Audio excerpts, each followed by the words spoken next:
Hello everyone, and welcome to episode 4 of Forget Flashing Blade. This week's episode we have Kat versus Kevin. We are unfortunately unable to record Keith and Brian's game because of some technical difficulties. In this game, Kat is playing Retribution faction. She drops Virus, running the Shadows of Retribution team. Kevin is playing Crix faction, drops the Coven with the Scourge of the Broken Coast. This is a long game with both players fighting to the very end. I want to give a thanks out to both Kat and Kevin for allowing FFB to record the game. They both did a great job on commenting afterwards too.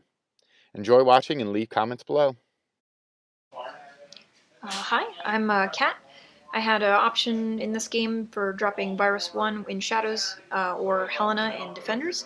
The list that I ended up picking was my Virus 1 list, mostly because it was my comfort pick. My opponent presented Denny 2 Dark Host, as well as Coven in Scourge of the Broken Coast. So seeing the large amount of infantry was scary at first, but I felt like Virus 1 would be able to chew through it between all the magical guns and the Blessed, trying to ignore some of the issues in either of the lists. So I felt pretty straightforward with that. My Virus 1 list concept around it is present a lot of threat, have a lot of control between the Siren shots and the Harpy shots, and try to dictate the pace of the game. The list was Virus 1, of course, with his main bro Imperatus, a Harpy, a Siren, and 4 Griffins. It's got two mechanics, and Narn, and 2 Soulless Void Tracers, a minion of Infiltrators, and Eris 3, and then Spears of Syra with Soulless Escort. Hi, I'm Kevin. I will be your hated Crix player for this game. I brought 2 lists to the scrum. One is Denny 2 in Dark Host. The other one is Coven in Scourge. I am fairly ignorant of what Retribution does, but when I looked at my opponent's list, I saw that she had one that was pretty heavy on Jax. That was the Virus 1 list. I kind of figured Statixis generally scare people away from that, and she would be dropping Helena. And I actually went back and forth a lot, but in the end I decided that the Statixis would actually have better game into the Helena list. So I was a bit caught off guard when she told me that she was dropping Virus into my Statixis. As for the list itself, it's the Witch Coven, a pair of Arc Nodes in a Death Ripper and a Night Wretch, and the Kraken as the centerpiece. Ragman and the Statixis Raider Captain as my solos. 2 max units of Statixis Raiders with the Sea Witch UA, and a min unit of Blood Witches with the Blood Hag would be ambushing in. Here, I'm not even the one doing this, and I'm giving you answers. I accept you as the second. So right at the start of the game, I deploy Imperatus and Virus centrally. I see this big fat forest that I want to abuse with Bird's Eye. I've got my kind of standard deployment of both of my ranged jacks, my Harpy and my Siren on either side of Imperatus, and then smattering of Griffins on either side. Got my Spore models right behind. Deploy my Spears on the right flank. I do notice there's a Corrosive Pit. I kind of hope to use that against Kevin here with the statistics coming in on the ambush. So hoping to put that there. Go right to the AD after he's deployed his. Oh, I'm sorry. That's all right. I got the Kraken pretty centrally deployed. Pretty much all the solos are bunched, or I should say Ragman and the caster by that unit of Statixis on either side, and the Raider Captain is behind the Statixis that are closest to us. Obviously, the Blood Witches are ambushing. And over to you. Yep. I just put Narn in a place I hope he'll be useful someday. I try to position the Infiltrators on the left flank to try to anticipate wacky ambushes coming in and killing Eris. I try to position for blast damage as well from the Kraken. Pretty typical first turn play for me. I cast Mobility on Virus and charge forward towards whatever. Then the Griffins spread out and try to threaten some key pieces. I'm looking specifically to try to make Coven fearful of stepping too far forward. Got Imperatus right at the center of that forest, right up as close as he can. I fidget a bit with the positioning here. Mobility really lets me put them exactly where I want, but I also just don't want to lose things like Stygian Abyss, and the Kraken shot's pretty devastating. I try to set up the Spears so that I can chain gun the Shield Guard, and I pass it over. So I'm asking a lot of questions about threat ranges right now, and honestly, if it wasn't for my feet, I think that I would be just about in your threat range at the end of turn one, uh, which is quite frankly terrifying. Um, so I'm pretty much burning a lot of clock here trying to figure out, okay, what's my actual safe line? Where can I get to where she can't just walk and start murdering things um, with my feet up, which bottom of one is not a happy place to have to pop your feet, but that's pretty much what the plan's going to have to be here. Um, the Kraken, or sorry, Kraken's not going yet. I'm just moving up a witch. I threw Infernal Machine on the Kraken, pretty standard with this list. Right now, I'm trying to measure out if the Egregore would be safe where I wanted to put it so that I could pop my feet. Eventually, I determined that this is a decent place. The units of Satixis are pretty much just going to spread out on either side. I'm still doing a lot of measuring. I think this is... Oh, Yeah, this is where I realized fleet. this is where my opponent informed me that she had forgotten a piece of the threat range and very kindly allowed me to readjust my positioning as a result of that.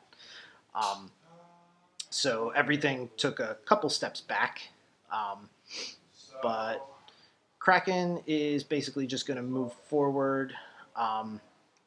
I want to try to drift a shot into pretty much any of her infantry while staying outside of Imperatus's walk and punch range.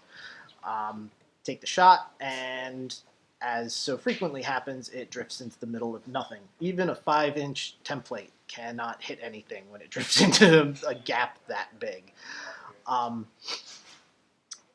I kind of continue hesitating a lot.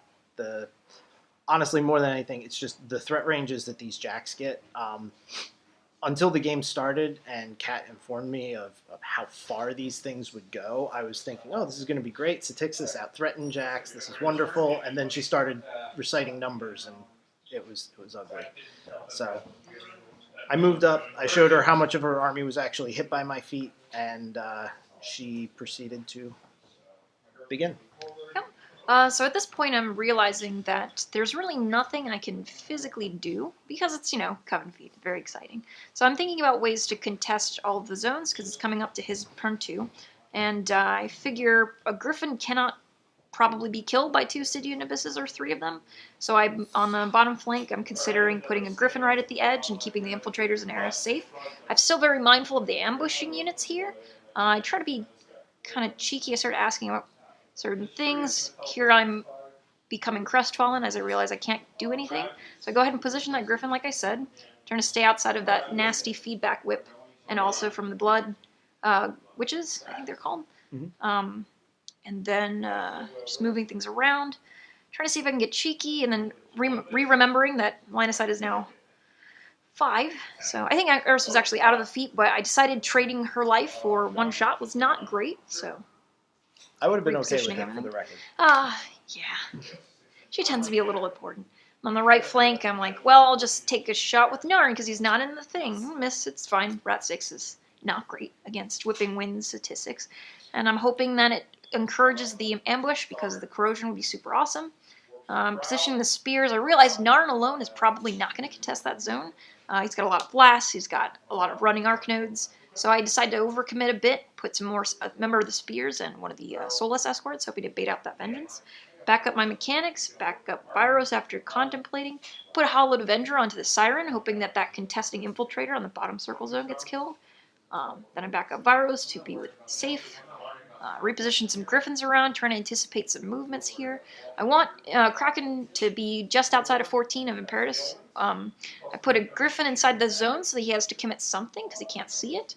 And after a lot of waffling, I'm moving everything around, trying to be mindful of the AoE 5. And then I continue to waffle, moving the Siren just within the zone and repositioning some Harpy action. And then I pass over to you. So that whole thing about wanting to bait out the Blood Witches on the one side totally works. I honestly still don't know if it was the right move or not. In my mind, there was this glorious thing where they were going to charge through that acid pit. They were going to punch Narn. And then they were just going to continue on this wonderful conquest through your back ranks. And all of that fell apart when you reminded me that they don't have Pathfinder and they're not going to make the charge through that acid pit. So, I guess a little bit of a spoiler alert. I'm jumping forward a couple minutes in this, but yeah, sometimes you need to take that extra minute to think out how things should go. Either way, I'm kind of debating. I know that I can't commit the Kraken quite yet because Imperatus is out of its threat range, and Imperatus will just murder the Kraken under Viros's feet. So I'm trying to figure out where can I stand. I'm kind of trying to put pressure on Imperatus, which is weird because the Kraken kind of threats 14 inches with a trample and an attack because I have to worry about the forest. And Imperatus has a 13-inch linear threat, so I have like this one weird inch to play with as long as he can't get sidesteps. So after I think about that for a little bit, I start moving the Satixis in. I believe I got one of them, got a charge off on that one model in the zone. I kill it. The rest of them ran. And even though I carefully positioned that one kind of next to the forest to try to engage some jacks, she's out of formation. So she's actually just kind of hanging out, not doing much of any good. The arc nodes are going to continue to kind of hang back and wait for their moment. Unfortunately, with no kind of blast damage, I didn't have a great way to like arc and take out a bunch of her infantry. So I was pretty much just waiting for my moment to fire off a Curse of Shadows. I'm also trying to be very mindful about what kind of distance those Griffins can get. Oh, and that's where I knock everything over and just totally ruin the game.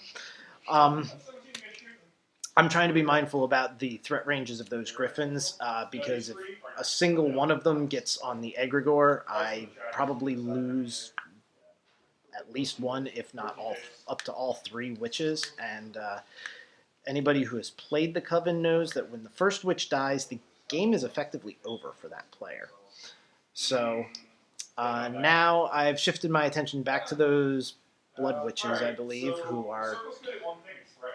They can't charge through the acid pit, but I decide they're just going to run through and try to tie some things up, naturally forgetting that Narn has parry. Stupid parry. He's a ninja. Yeah, it says the guy who plays Ghostly Banes. So, am I moving the Kraken now, or am I going to the Satixis? It's funny. We just played this game, and I already forget it all. Oh, yeah. I decided that Force Barrier was not needed. They're using Pathfinder so I can clear to the other side of that pond and just kind of lining up because I figure I'm going to start taking some losses, but I got to start getting some damage off. Again, we're just kind of running the witches into position. They're pretty much in the furthest corner of the board that they can be without being in the kill box. And I guess that's everything. All right. Then we go into this turn. I think nobody scores anything just yet. I'm in a situation right now where I just need to start killing things. I get on my Hollowed Avenger punch against the statistics that's out of formation anyway, so it's kind of a waste. But I was like, yeah, free attacks. Doesn't expire, I found out, which is cool.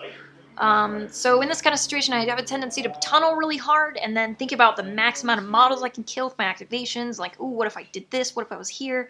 I'll be just out of threat here, do this. And I just get really caught up in it. So I really just knew as soon as I started allocating, I just need to start killing stuff. Ideally, the things that are closest to Virus. So I just start rotating through my activations.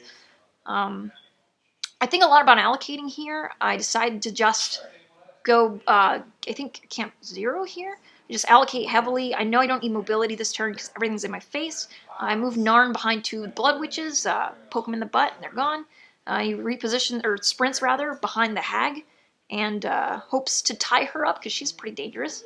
I activate the Griffin, try to get a good shield bash, boosting attacks left and right. Managed to clear out a couple of the Blood Witches, which is awesome. He's not in a zone, which sucks, so I'm worried really about the circle zone at this time, and I'm trying to think how can I finagle this so he's in there, but really, although the free strikes aren't bad from them, it's still not the best, so I'm just trying to be conservative and really think about the later turns of the game. I'm thinking about where to put my focus and things with the Arcanists. Very handy support pieces. Very fearful of those AoE 5s drifting onto them. I go with the spears here, I think. Yep. Mm-hmm. I advance with them so I can get them just how I want them. Try to get as many attacks as I can. Soulless Escort missing nicely, and then we have the spears going in, clearing out some stuff. So that was really awesome. I forget to reposition here, which I kick myself over for the rest of the game.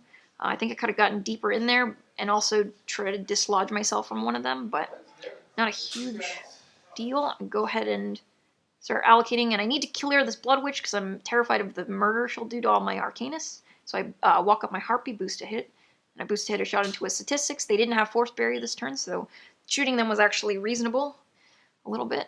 And that was the Harpy's whole activation. I overcommitted focus there too, so they don't need to boost damage against Statistics. That's silly. Then I go with Imperatus. He has this lovely halation cannon that explodes with Flame Burst, 1 inch within something that he kills. So I measured this earlier in the turn. Go ahead and hit the shot with the boosted shot, and I catch 3 Statistics on fire, so that's pretty cool.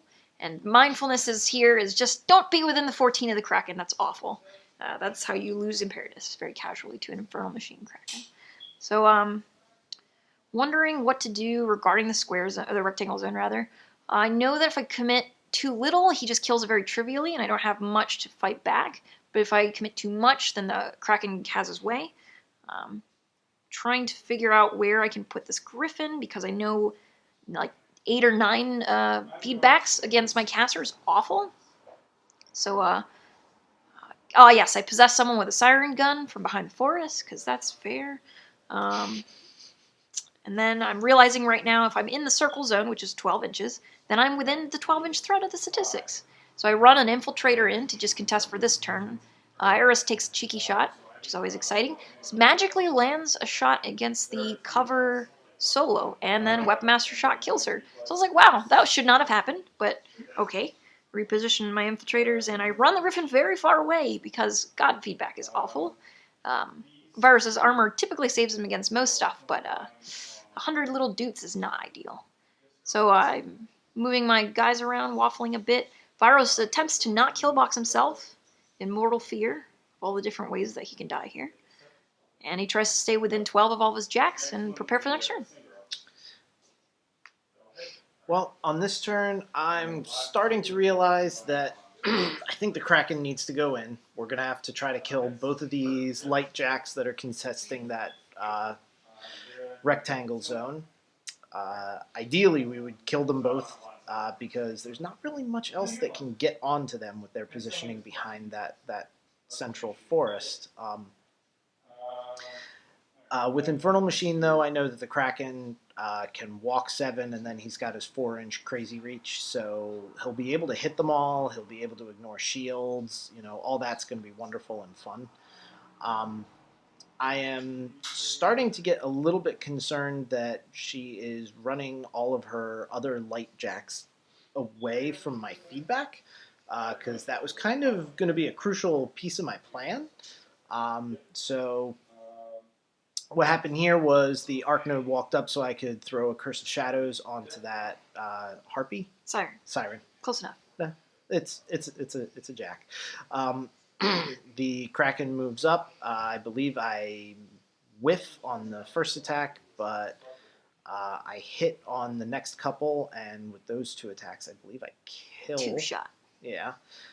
Then I start taking swings on the Griffin. I miss one. I hit one. I mean, I do a decent amount of damage, but I'm also starting to realize that I did not move up Ragman first, and having that Dark Shroud there could have made a little bit of a difference. So these Statistics are going. I'm going to try to kill that one Infiltrator, keep the rest in the zone outside of charge range, which I successfully do, so I'll at least score a point there.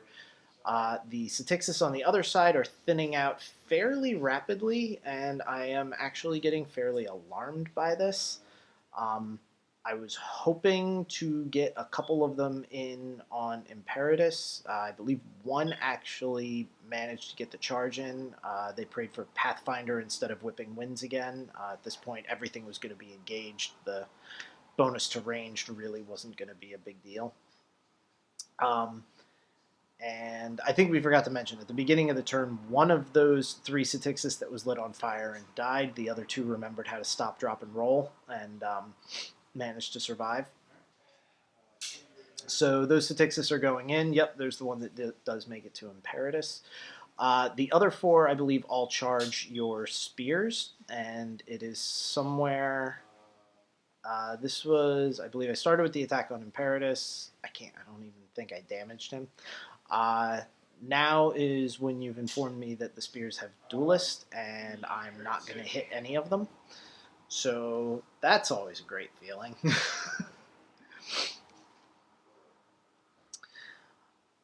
Yeah, so I'm still, I believe my second arc node is kind of being held back. I think it's hidden somewhere on the other side of the Kraken. You can't see it that well. He's in the middle of the lake.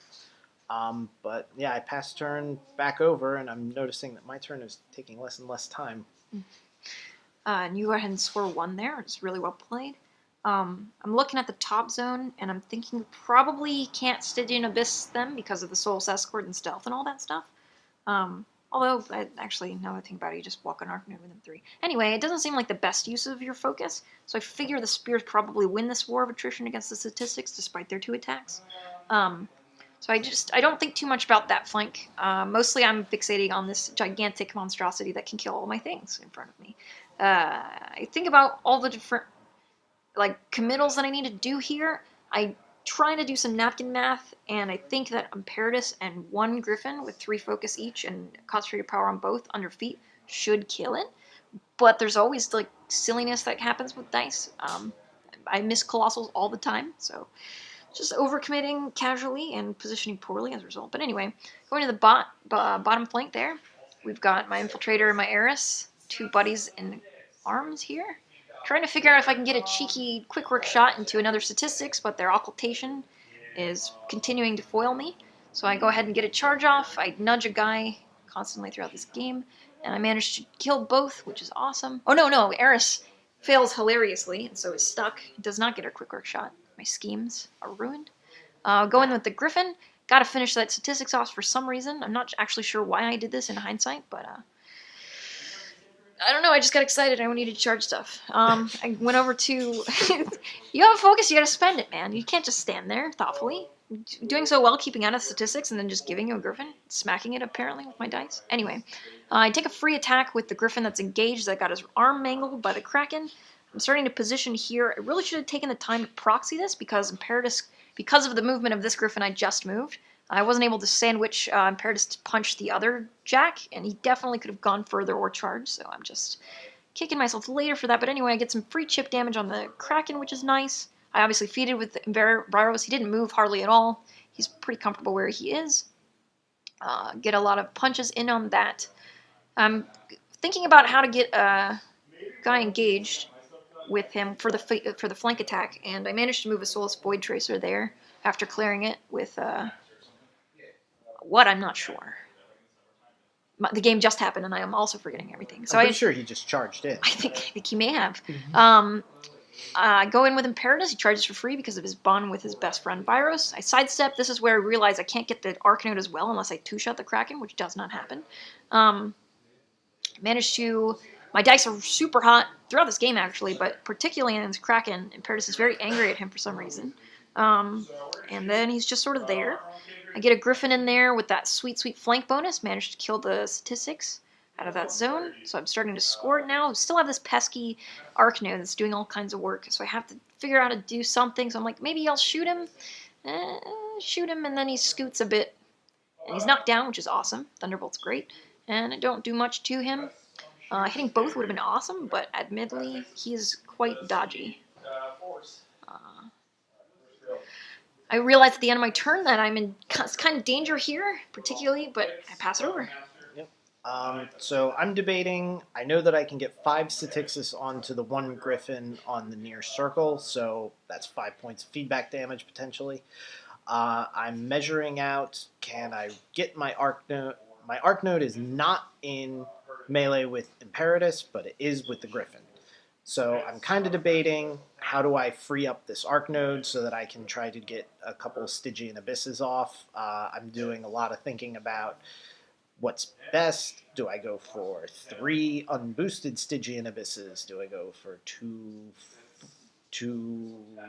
boosted Stygian Abysses?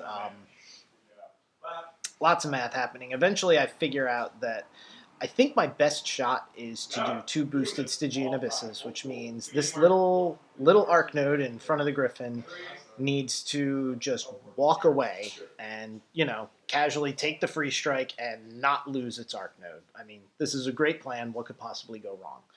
I decide my backup is 2 boosted Stygian Abysses still leaves the Coven with 1, so I throw my second focus on the other arc node that's knocked down so that he can stand up and potentially he can just run into position because there's that 1 spear there. So Ragman moves up, he's going to try to Bone Shaker that spear, and he misses. So now that that arc node is not as useful as I was hoping it would be. Now the other arc node takes the free strike, and Cat's dice are extremely angry at this plan of mine. I think you rolled like 17 or something. Something so like that. all I know is that its arc node was gone, so it just kind of stepped back and went, okay, that was bad. So now plan B is the Coven uses the other arc node to cast Ghost Walk on the arc node, so it can simply run past all those potential free strikes and get into position. The bad news is I only have enough focus now for 2 unboosted Stygian Abysses. My first one hits and does 4 damage. Viros takes it like a man. The second one does not do enough to damage, so at this point I know that all the feedback in the world that I can put on here isn't going to do enough, so I'm going to start spreading out damage a little bit across things. Maybe I can hold things off for a turn. Like, I don't know. At this point, everything has come off the wheels, and this game is effectively over. That last assassination try was kind of my last-ditch effort.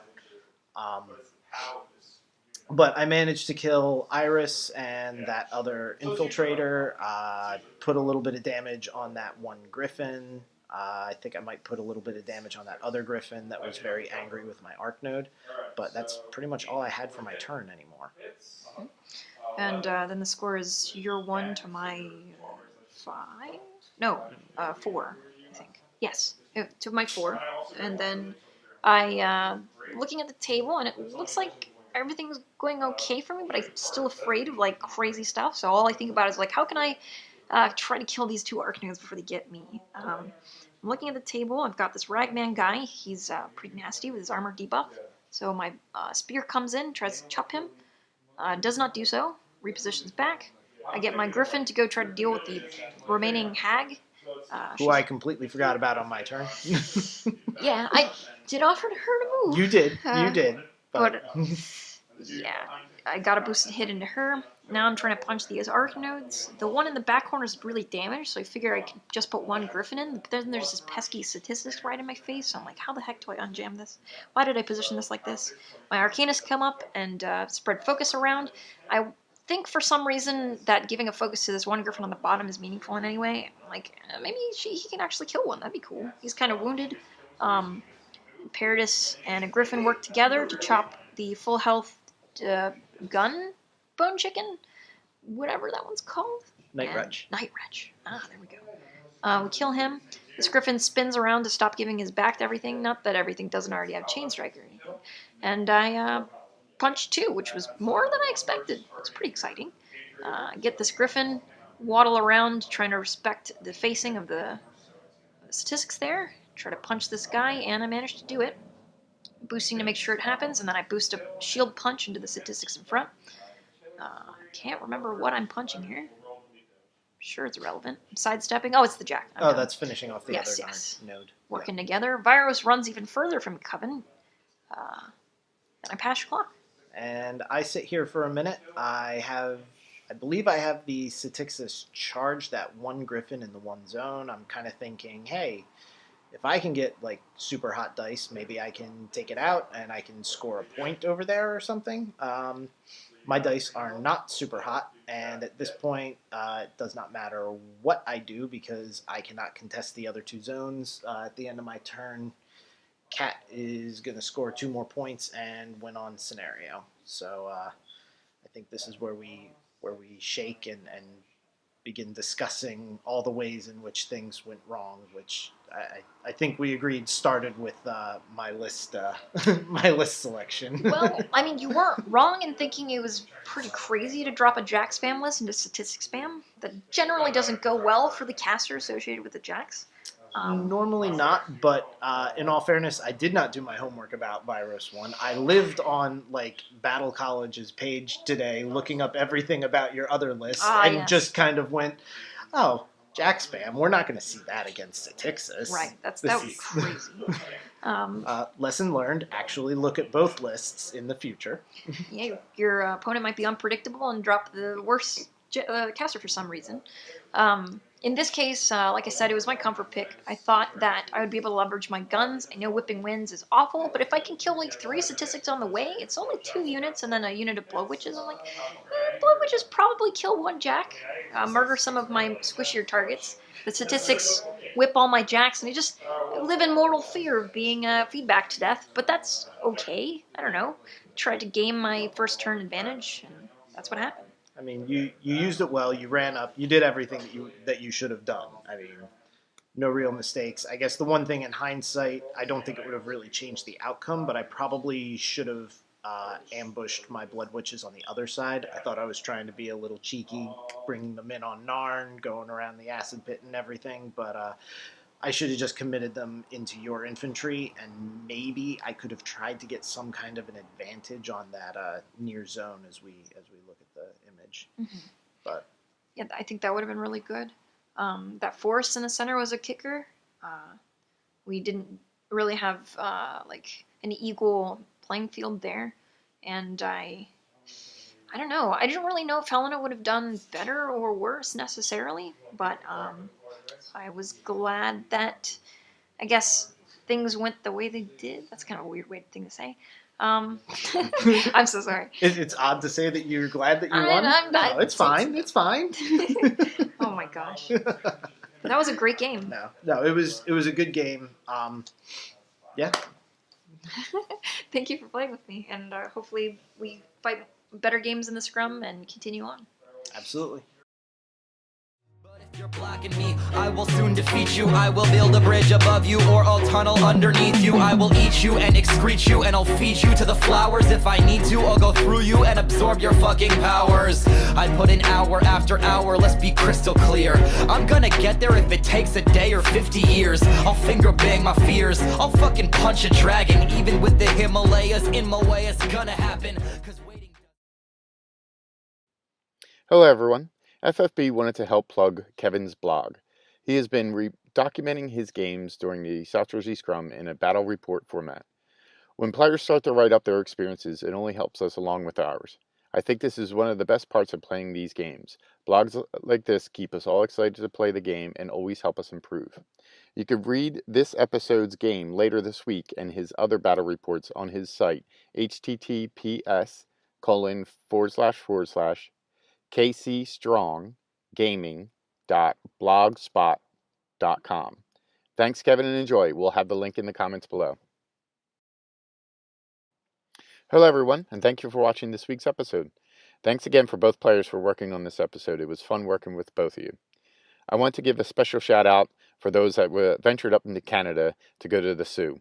It's great to have South Jersey area and the Philadelphia area represented up there. Good luck to you, nerds. FFB is always looking to record some games, so if you're playing a pickup game or getting a last scrum game in, let us know and we'll be happy to try to record it. Thanks, everyone, and enjoy and take it easy. Remember to friend us on Facebook and leave any comments below. Thanks. Blah, blah, blah.